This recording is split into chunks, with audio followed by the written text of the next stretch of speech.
Oi, boa tarde. Olha, mais uma vez nós estamos aqui no nosso bate-papo, no encontro. Olha, já está chegando gente. Oi, Gabriel.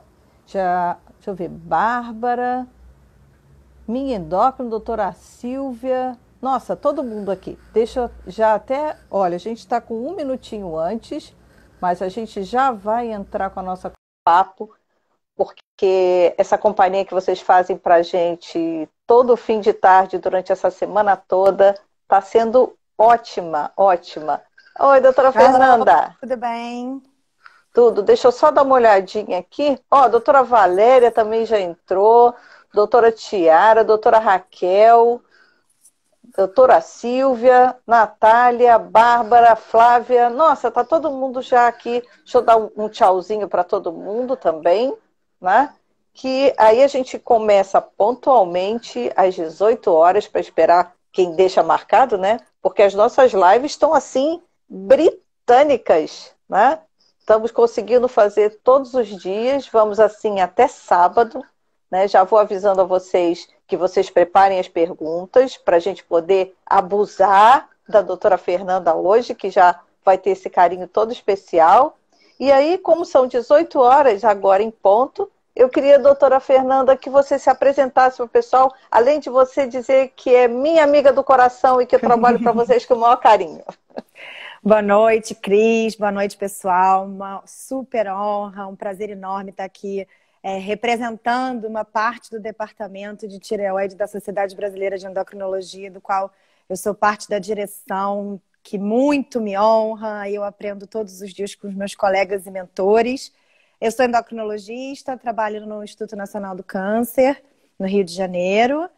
E, enfim, estou super animada para a gente conversar um pouquinho aí sobre os desafios do câncer de tireoide nesse momento tão especial que a gente está vivendo.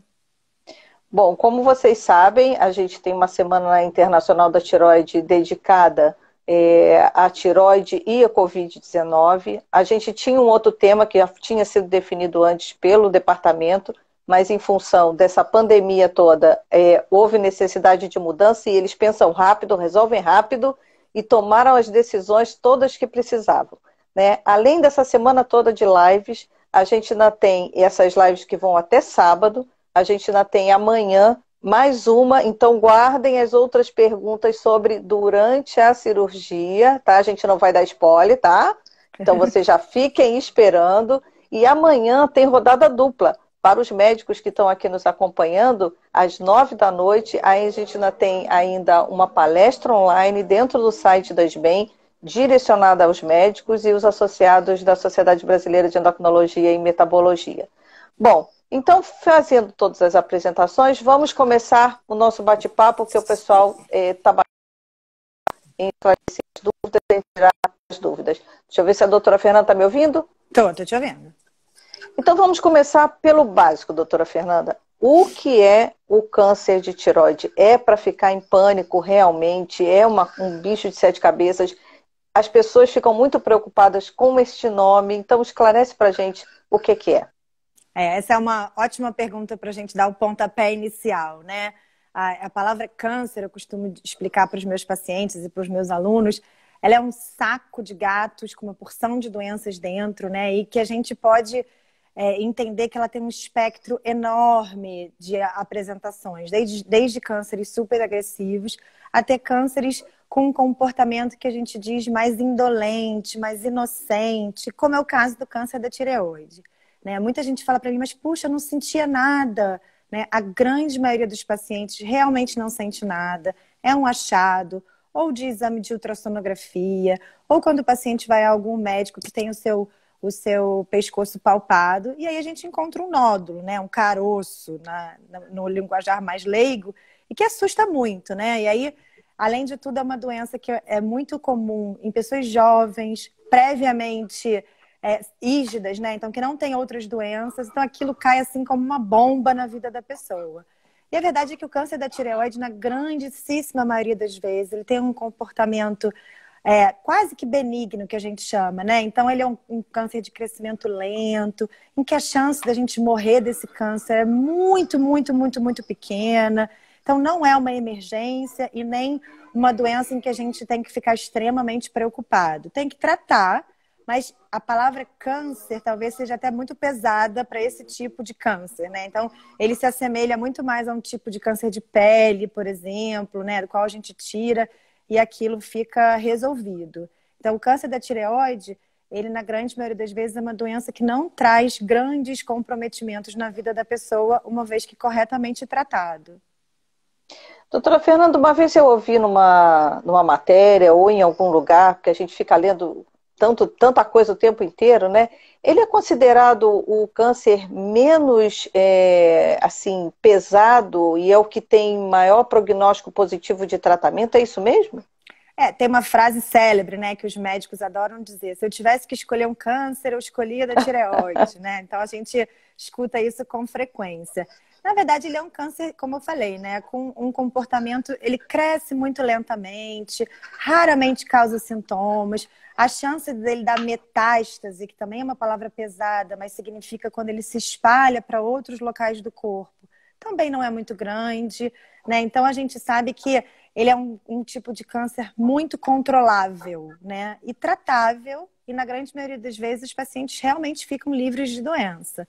Então ele costuma ser um câncer bonzinho, vamos dizer assim, se a gente puder ser gentil. Nomear.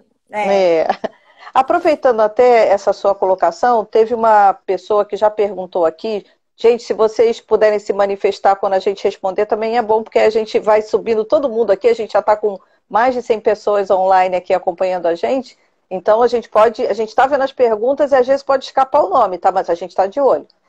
Exatamente sobre isso, que teve câncer papilífero, ficou boa, mas ela tem receio exatamente dessa outra palavra que assusta todo mundo, que é a metástase. Existe essa possibilidade? Ou o que pode ser feito para acompanhar isso melhor? Então, o câncer da tireoide, né, ele, quando dá algum tipo de metástase, a mais frequente é para os linfonodos, né? Linfonodo, gânglio, íngua, é tudo a mesma coisa. E são essas bolinhas que ficam no pescoço da gente, que fazem parte do sistema de defesa. Isso pode acontecer, então o câncer às vezes se escapa e fica presinho ali dentro daquele linfonodo ou gânglio, enfim, é a mesma coisa. E depois de muitos anos isso pode aparecer. Não é o mais comum, a gente consegue perceber se isso aconteceu com os exames de sangue que a gente faz no pós-operatório e logo depois, né, quando uma cirurgia bem feita, que foi enquanto o câncer foi totalmente retirado, a chance disso voltar no longo prazo é pequena. Então, acho que a resposta curta para a sua pergunta é: uma vez que a pessoa está dita como livre de doença, ou seja, os exames de sangue negativos, uma ultrassonografia bem feita e que não tem nada, a chance disso voltar no longo prazo é muito, muito, muito pequena. Bom, inclusive foi a Eliane que fez essa pergunta, achei a perguntinha dela aí. Tem o Ferrari que fez um comentário, a gente só não consegue olhar o direct agora no meio da live, tá? A gente pode tentar olhar depois para ver se pode te ajudar, porque ele está perguntando aqui. Né? Tem uma outra pergunta, que já chegou pergunta. Eu tenho as minhas, viu? Tem uma série de perguntas aí para fazer. Vamos lá, podemos ficar aqui a noite inteira. Vamos embora. Olha, a minha pergunta é sobre aquela conversa que a gente tem antes, né? Sobre percentuais, homens e mulheres. Porque geralmente quem acessa, a gente tem que dar o valor para as mulheres que estão aqui nos acompanhando. Sempre que acessa área de saúde, informação de saúde, as mulheres dão um banho em matéria de ficar procurando informação, né? E no caso da gente comparar, os homens e as mulheres têm as mesmas possibilidades de desenvolver câncer suaves ou agressivos, porque eu sei que tem uma diferença aí entre homens e mulheres nesse caso. Isso. Na verdade, assim, o câncer da tireoide, assim como todas as doenças tiroidianas praticamente, elas são muito mais frequentes em mulheres, né? Então, a gente vê uma incidência, né? Uma chance ou achados de nódulos, tanto benignos quanto malignos, mais frequentes em mulheres, né? Isso, independente das mulheres fazerem mais exames ou não, a gente encontra com mais frequência. Tem uma discussão muito grande se, uma vez que a gente encontra em homens, se esses homens teriam um risco de ter uma doença agressiva com mais frequência do que as mulheres. Isso é muito controverso na literatura, né? A gente ainda não tem dados que sejam consistentes, que digam que uma vez que um homem tem um câncer da tireoide, ele é pior do que quando uma mulher tem. Ele é menos frequente, isso sim, mas a gente ainda não tem como dizer se o homem vai pior que a mulher. Muito porque a grande maioria dos pacientes, sejam homens ou mulheres, vão muito bem. Né? Então, como não é o mais comum, nem em homens, nem em mulheres, esse câncer ser um câncer agressivo, né, que gera comprometimento de qualidade de vida e risco dos pacientes terem problemas no longo prazo, tanto em homens quanto em mulheres, eles costumam ter um comportamento favorável, vamos dizer assim. Olha, eu até vou contar uma historinha para o pessoal que está nos acompanhando. Eu estava numa cobertura de um evento, inclusive de tireoide, há um tempão atrás, e eu estava com um amigo meu, conversando com um amigo meu, e um médico estava sentado com a gente, conversando, explicando, né? E ele, de repente, falou para ele assim, engole. E aí ele engoliu, ele falou assim, olha só, eu não vou te examinar aqui no meio de um evento de tireoide, porque senão você vai virar um case aqui. Mas vai na segunda-feira no meu consultório. Ele, na verdade, quer dizer, esse olhar que vocês têm, assim, para detectar essas coisas a longa distância, é um negócio, assim, de tirar o chapéu, né? A gente Eu já sei tem um que ele olhar foi, treinado, né? pois é, ele foi ao consultório, fez o exame, fez punção, que eu acho que eu gostaria que você explicasse para o pessoal também aqui, tem muita gente que sabe e as outras pessoas não sabem o que seria uma punção. Ficou apavorado, porque sabia que tinha que fazer uma punção, fez, mas realmente foi aquilo que você falou. Resultado deu nada, ele tomou uma medicação, o nódulo se dissolveu e ficou tudo bem, nunca mais ele teve nada, né? E pôde continuar acompanhando eventos de tireoide, né? Sem precisar ser examinado no meio do evento. A gente acaba ficando com aquele olhar, né? Olha logo para o pescoço da pessoa, né? E muitas vezes as pessoas têm nódulos por muitos anos e não reparam, né? É comum, às vezes, o paciente perder o peso e aí começa a perceber que realmente tem uma bolinha no pescoço que ele nunca tinha reparado. Então, a gente não sabe quando que o nódulo apareceu, uma vez que ele é encontrado, né? Isso é uma coisa que as pessoas me perguntam bastante. Mas desde quando eu tenho isso? É difícil de saber, né? A gente, como eu expliquei, como ele é um câncer, né, de crescimento lento, a gente nunca sabe há quanto tempo ele está lá. Então, não tem meu Deus, né? Quanto tempo que eu tenho isso no pescoço? E assim, respondendo a sua pergunta sobre a punção, o que é a punção, né? A punção é uma coleta de material daquele nódulo para a gente saber se ele é benigno, se ele é maligno, se ele tem alguma chance de malignidade, né? É importante as pessoas entenderem que o exame de punção, ele não é sim ou não, né? Ele tem, na verdade, um meio termo aí do indeterminado, que muitas vezes é um calcanhar de Aquiles para os médicos que acompanham. Mas a punção ela é um procedimento ambulatorial, então não precisa internar, não precisa tomar anestesia geral, não fica grogue, nem tem que tomar nenhum remédio, nenhum sedativo. É uma agulha bem pequenininha, né? Quando feito em mãos experientes, incomoda um pouco, mas não costuma doer, não costuma deixar grandes hematomas, nem nada disso. É uma agulha bem fininha, a gente chama de punção aspirativa por agulha fina. E ela tira um pouquinho de células daquele nódulo. A pessoa que faz pode ser um endocrinologista, um cirurgião, um radiologista, coloca numa lâmina, da mesma forma que a gente faz, por exemplo, preventivo, né? As mulheres fazem preventivo, e aquilo então é examinado por um patologista, um citopatologista experiente, que vai dizer pra gente qual é a chance daquele nódulo ser maligno ou benigno, né? Então isso é super importante. Nesse momento, em plena pandemia, no caso da pessoa descobrir um nódulo, ela pode esperar para ela procurar um atendimento? Dá para ela esperar? Ela precisa sair correndo? Meu Deus, preciso resolver esse problema, né? O que a gente poderia aconselhar o pessoal nesse meio dessa confusão toda? Acabei de ver que dois colegas super experientes radiologistas em ultrassom de tireoide acabaram de mandar uma mãozinha assim, né? Opa! E isso é o divisor de águas dessa pergunta que você me fez, né? Uma ultrassonografia de tireoide bem feita, em que a gente possa ter segurança das características daquele nódulo, né? Então a gente sabe que pelas características do ultrassom, a gente já parte de uma probabilidade daquele nódulo ser benigno ou não. Então, é super importante que ele seja bem feito por alguém que entenda o que está fazendo. E aí, uma vez que o médico, né, o endocrinologista, avalia as características daquele nódulo, na grande maioria, essa punção pode ser postergada. Então, tudo que a gente não quer nesse momento de pandemia é expor pacientes a exames e procedimentos desnecessários. Mas para isso a gente precisa ter um exame confiável para que eu, como endocrinologista, possa dizer, olha, fique tranquilo, vamos deixar para funcionar isso quando acabar essa pandemia ou não. As características do seu nódulo são características preocupantes, talvez a gente não possa esperar tanto tempo para fazer essa punção. Como eu disse, a punção é um procedimento ambulatorial, não tem internação. Então, também a chance de contaminação, né, pelo Covid não é a mesma coisa do que se a gente fosse fazer um procedimento intra-hospitalar, em que o paciente ficaria exposto a pacientes mais graves internados. Então, o ideal é a gente postergar a punção, se possível.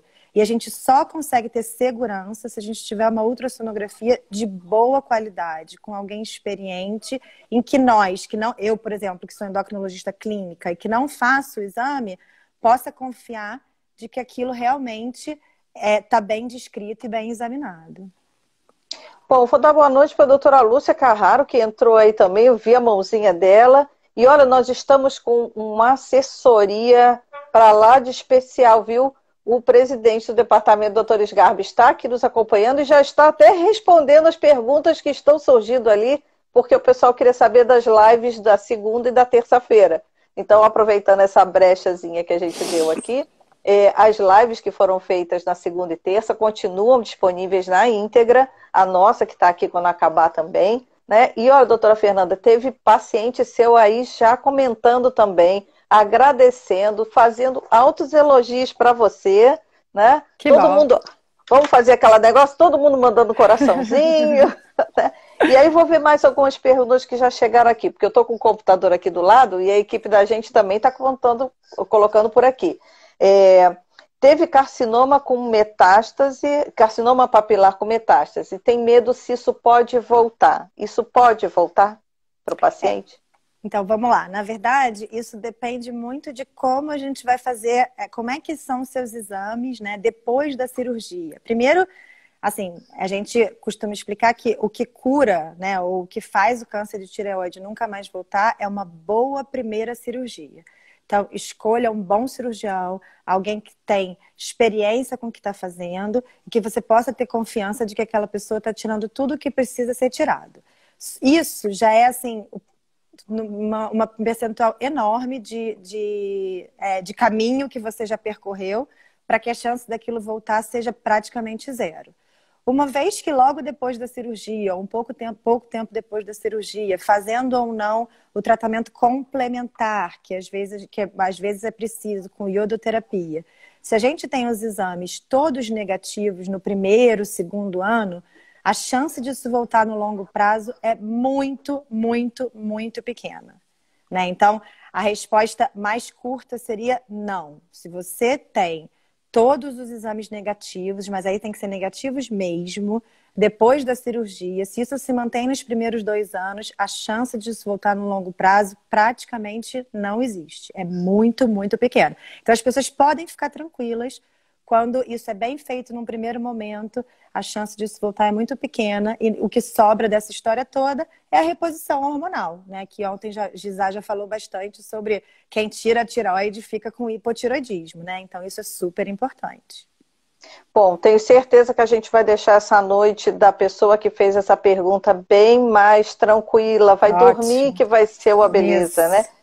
Tem umas perguntas bastante técnicas. Olha, recebi o resultado de uma PAF Bethesda 5, nódulo menor que 1 centímetro, com ultrassonografia, mostrando um linfonódulo cervical, possivelmente acometido. Nossa, olha só. Olha. Alguma orientação quando devo operar ou devo aguardar a pandemia passar? Então, na verdade, eu acho que você tem que conversar com seu médico, né? Então, isso tudo vai depender do exame do seu pescoço, qual é o tamanho desse linfonodo, qual é o tamanho desse nódulo, né? Acho que a gente está aqui falando de uma situação em que provavelmente isso é um câncer, né? Então, é difícil a gente ter um nódulo benigno que engane a gente desse jeito, em que tem um linfonodo já acometido, mas é muito difícil quando a gente não tem todos os detalhes do caso, né, Cris? Eu acho que o segredo da medicina atual é individualizar, individualizar, individualizar. Então, cada da Joana, que não vai ser igual ao câncer do Antônio, né? Apesar de poder ter o mesmo tamanho, mesmas características, a gente sabe que a pessoa que porta aquela doença também faz toda a diferença. Se a gente estiver falando de um tumor pequeno, um linfonodo pequeno, talvez possa operar. Se a gente estiver falando de um nódulo que possa esperar, perdão. Se a gente estiver falando de um nódulo que cresceu rápido, um linfonodo muito grande, dependendo da sua localização, ele tem que ser operado com mais urgência. Então, acho que esse tipo de coisa a gente precisa realmente individualizar, olhar, o médico tem que olhar o endocrinologista, o cirurgião, porque muitas vezes é o cirurgião que vai dizer, olha, se a gente esperar, depois a cirurgia vai ser mais difícil. Ou não, olha, se a gente esperar não vai fazer diferença nenhuma. Então, é tudo uma questão de você botar na balança, né? Então, é muito, muito importante que a gente tenha uma opinião dos médicos que vão tomar conta daquele caso específico. Procurar na internet esse tipo de coisa é uma furada, pessoal. Tem que ser uma coisa individualizada mesmo. Ó, se tiver que procurar alguma coisa, vai para o site da tiroide.org.br, olhem as nossas redes sociais, perguntem para a gente que a gente vai atrás e vocês aqui têm informação segura para acalmar vocês.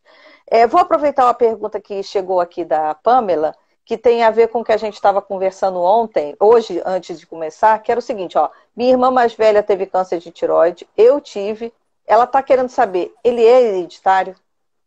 Então, na grande maioria das vezes, não, né? Ele é um câncer comum, né? A gente sabe pelas estatísticas do INCA, por exemplo, né, que ele hoje em dia transita aí entre o terceiro, quarto, às vezes, dependendo do ano, quinto câncer mais comum nas mulheres. Então, é comum a gente ter mais de um membro da família com câncer de tireoide. A gente costuma chamar de hereditário familiar quando a gente tem 3 ou mais pessoas acometidas com câncer de tireoide.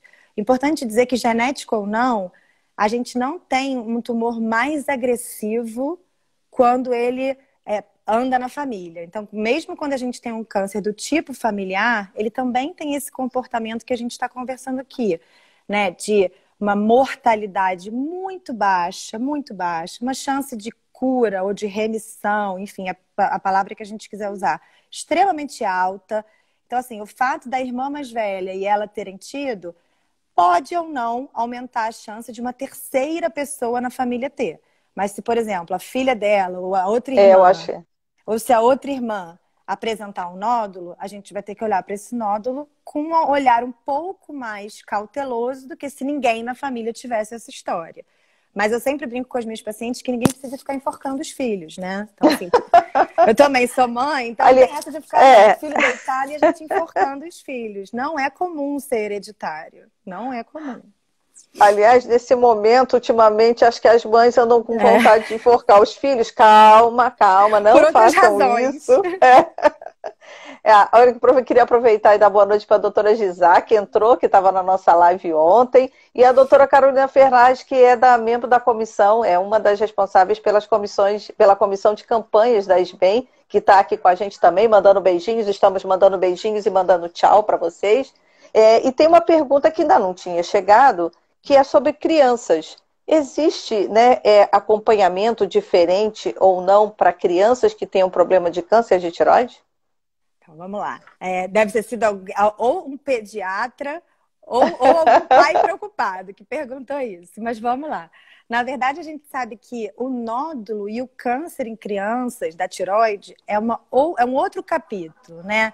Não, diferente da população adulta, especialmente em mulheres, em que a gente, no ultrassom comum de rotina, vai encontrar nódulos em quase 70% das mulheres, em crianças a gente quase não vai encontrar. Então, é raro, né, o nódulo de tireoide em criança.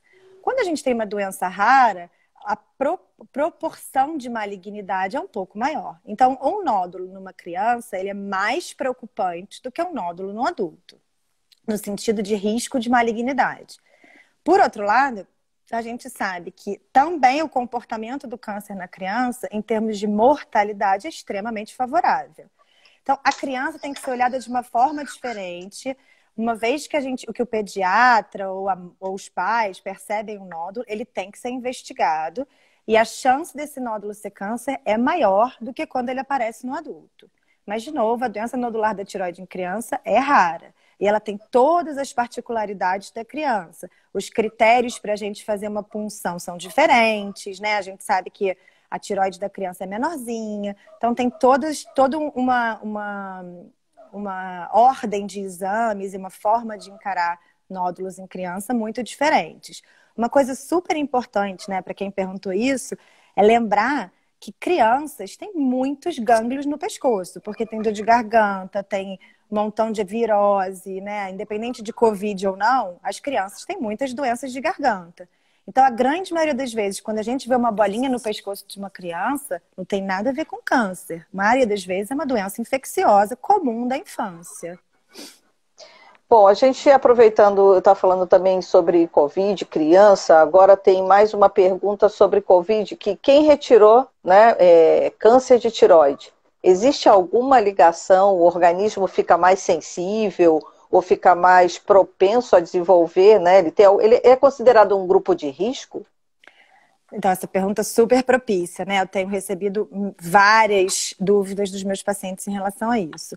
A resposta mais curta é não, né? Então, câncer da tireoide, fato de ter sido câncer ou não, retirar a tireoide não aumenta o risco nem da gente se contaminar com Covid e nem de evoluir com as formas graves. Mas quando a gente pensa em disfunção, né? Então, como foi ontem muito bem abordado por você e pela doutora Gisar, né? Se a gente tem uma disfunção tiroidiana, ou seja, a gente tirou a tireoide, está repondo o hormônio, e ele está numa dose inadequada, isso pode comprometer o funcionamento normal do nosso organismo. E com isso, diminuir ou aumentar a reação inflamatória e piorar a resposta a qualquer tipo de infecção. Então, isso é até uma coisa importante da gente comentar, né, Cris? Muita gente, quando tem uma doença, acaba parando de tomar todos os outros remédios, né?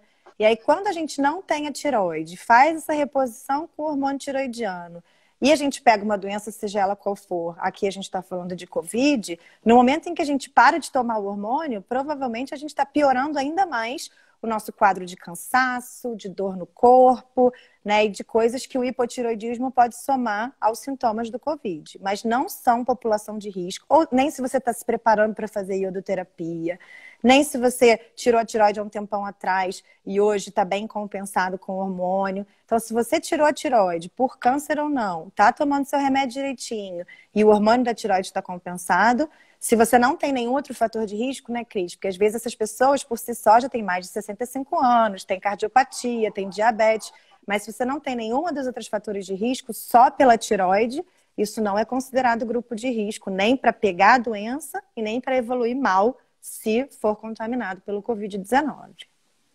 Aproveitando até esse comentário que você fez, a gente tem enfatizado em todas as postagens que, inclusive não só com problemas relativos à tireoide, é que quanto mais controlada a doença que você tiver, o problema que você tiver, você manter tudo sob controle, menos problemas aleatórios associados vão ter. Isso mesmo. Gente, quem não tem nenhuma doença associada, quando você começa a espirrar, você já fica assim, ai meu Deus, eu tô espirrando. Ih, que coriza é essa? Essa tosse. Ai, minha garganta, será que isso é Covid? E aí começa uma série de problemas e de nervoso e não dorme bem até acalmar. Então, quanto mais você tiver com uma alimentação boa, uma situação controlada do jeito que você está, menos problemas associados pode ter. E falando em comida, né? Alguém perguntou se um nódulo pode atrapalhar no emagrecimento. Só não vale botar a culpa no nódulo se estiver engordando, hein?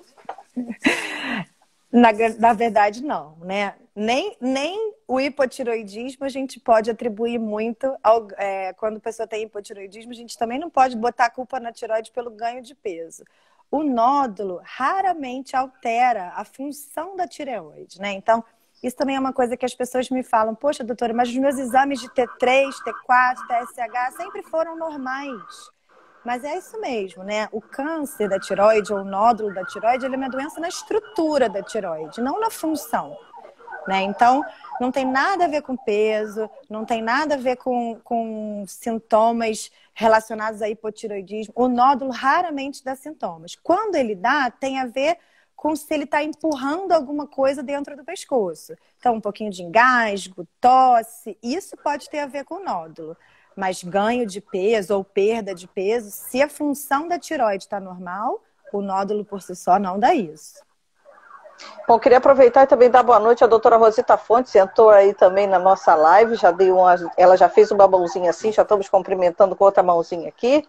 E a gente recebeu aqui uma pergunta da pediatra Marise. Quem tem tireoidite de Hashimoto tem maior probabilidade de ter câncer de tireoide? Ixi, que pergunta difícil. Bom, isso na verdade ainda é um objeto assim, de muita discussão, né? Tanto em congressos quanto na literatura científica.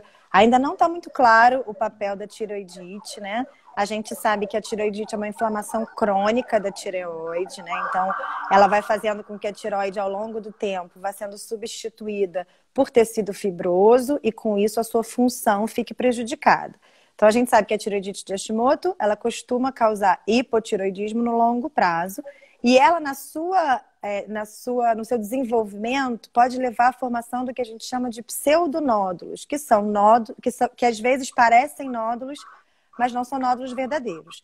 Existem estudos que falam que a tireoidite de Hashimoto seria, sim, um fator de risco para ter câncer e outros que falam que isso seria um protetor contra o câncer, o que significa que a gente ainda não sabe, né? Então, se a gente tem estudos extremos de um lado e extremos do outro, a gente ainda não sabe qual é o papel da tireoidite de Hashimoto nessa história do desenvolvimento do câncer. Agora, é comum que elas convivam na mesma glândula. Então, a gente vê, sim, pacientes que têm nódulo e câncer e também tireoidite de Hashimoto. Mas dizer que a tireoidite de Hashimoto aumenta a chance do câncer papilar da tireoide não é real.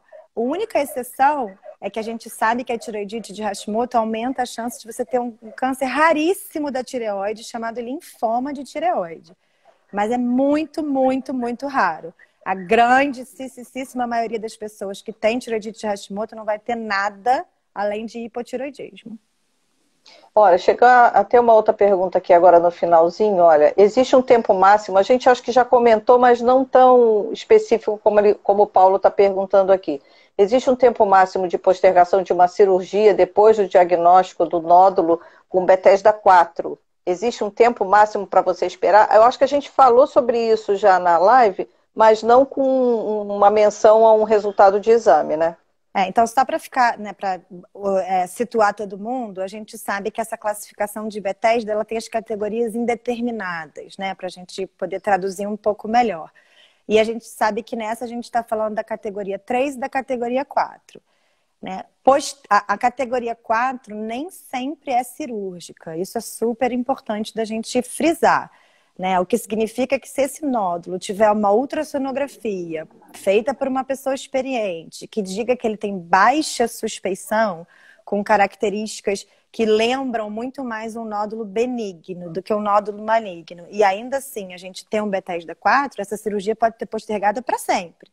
Então, essa coisa de novo, né? A gente tem que individualizar quem é aquele nódulo quem é aquele nódulo Bethesda 4. E aí, de novo, a ultrassonografia bem feita, bem descrita, em que a gente sabe o tamanho desse nódulo, quais são as características dele. Então, a gente tem que tomar cuidado para não usar a classificação de Bethesda só o número, né? 1 faz isso, 2 faz isso, 3 faz isso. Não é assim que a coisa funciona. Não dá para se comportar como se fosse uma receitinha de bolo, né? Todo Bethesda 4 a gente faz isso, todo Bethesda 5 a gente faz aquilo. Então, tem que realmente individualizar. Eu sei que eu estou sendo repetitiva, mas é de propósito, porque se tiver que ficar uma mensagem, eu acho que seria essa: um bom ultrassom e a individualização da conduta para cada um. Vamos aproveitar que você comentou isso, que a gente agora já está entrando na nossa reta final, mas como é que a gente poderia explicar para o pessoal o que é o Bethesda? Tem como explicar isso assim de uma forma que não seja complexa? Então, o Bethesda, na verdade, é uma classificação que foi feita por um grupo de patologistas, né, que se reuniu. Eles classificaram as características, eles juntam as características da célula que você encontra na hora que você faz aquele aspirado e atribuem àquele conjunto de características um risco de malignidade. Então, o paciente, por exemplo, quando ele é classificado com Bethesda 2, ele tem que ter vários critérios para que aquilo combinado confira para ele um risco de malignidade para aquele nódulo baixo. Por outro lado, se ele tem um Bethesda 6, que é a categoria mais alta, ele tem que ter características daquela célula que lembrem um carcinoma papilífero e com isso a gente aumenta o risco de malignidade. Mas, de novo, nenhum exame em medicina ele é estanque e 100%. A gente combina ele com os outros fatores, né? Então, assim como a gente não toma nenhuma conduta baseada num exame só, né, para qualquer doença, a gente tem que combinar a classificação do Bethesda com as características ultrassonográficas, com a palpação do pescoço, né? Então a gente tem que sentir se aquele nódulo, qual é a consistência, se tem outros linfonodos, quem é aquele paciente, né? Se ele tem alguma coisa mais urgente para ser resolvida. Então, às vezes eu vejo pessoas extremamente preocupadas com nódulo de tireoide, com uma punção indeterminada, mas que tem uma doença cardíaca super descompensada, uma pressão alta que não está controlada, e que, mesmo sendo câncer, aquilo é muito mais grave do que aquele nódulo que tanto preocupa naquele momento. Então, é super importante.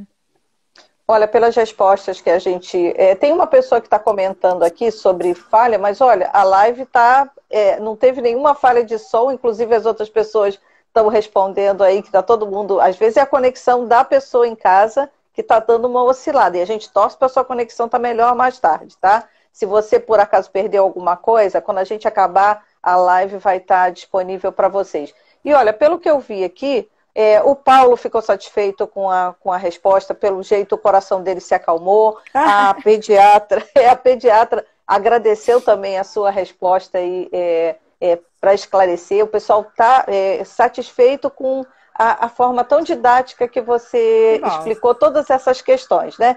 E a gente já está aí com 5 minutinhos a mais do que era o a mais, e a gente está encerrando, mais uma vez agradecendo a companhia de vocês. E olha que depois que essa semana passar, a gente vai começar a ficar com saudade de encontrar com vocês todo final de dia para a gente bater esse papo. Mas está sendo uma Semana Internacional da Tireoide muito boa. Vocês estão tendo a possibilidade de tirar dúvida com os grandes especialistas na área, que estão procurando, se vocês repararam, e vocês viram isso, porque eu já li essas questões todas aí, vocês repararam que está todo mundo procurando falar da forma mais didática, mais calma, mais esclarecedora e principalmente para tranquilizar vocês, porque já tem problema demais para a gente ter na cabeça para ficar com mais um ainda atormentando a gente. Queria que você se despedisse agradecendo aí o pessoal, doutora Fernanda. Foi ótimo, obrigada aí pela audiência, tô vendo aqui tanta gente querida, conhecida, que eu tô morrendo de saudade, né? Aí a gente tô vendo aqui amigos, colegas, enfim. E a gente sabe, né, que nessa situação é sempre gostoso a gente falar de outras coisas e também tranquilizar, né? Porque a gente sabe que as outras doenças ainda estão aí. Então as pessoas continuam com nódulo, continuam preocupadas com seu câncer da tireoide que não estão conseguindo acompanhar.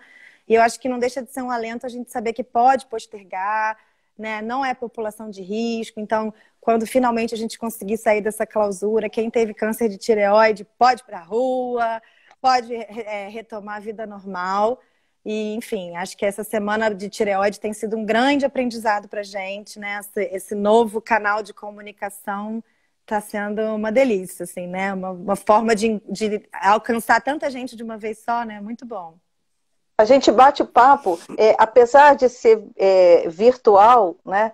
A gente esquece um pouquinho isso, porque a gente está dentro de casa, não pode sair. Está todo mundo sossegado, viu, gente? Olha aí, está todo mundo sossegado em casa, né? Mas a gente tem esse espaço tão gostoso para a gente bater um papo e, como eu tenho dito no final das lives, aquecer o coração da gente, que inclusive hoje está frio, né? Ontem a gente estava tomando café, hoje eu estou aqui de Sharp e, gente, não fala não, porque é Rio de Janeiro, qualquer baixo de 20 graus para nós é verdadeiro freezer, viu? É isso aí. Então, olha, muito obrigada pela companhia. Daqui a pouco essa live vai estar disponível e a gente espera vocês amanhã às 18 e também às 21 horas no site da SBEM, numa área para médicos associados das BEM, com uma discussão sobre oftalmopatia de Graves, certo? Isso aí.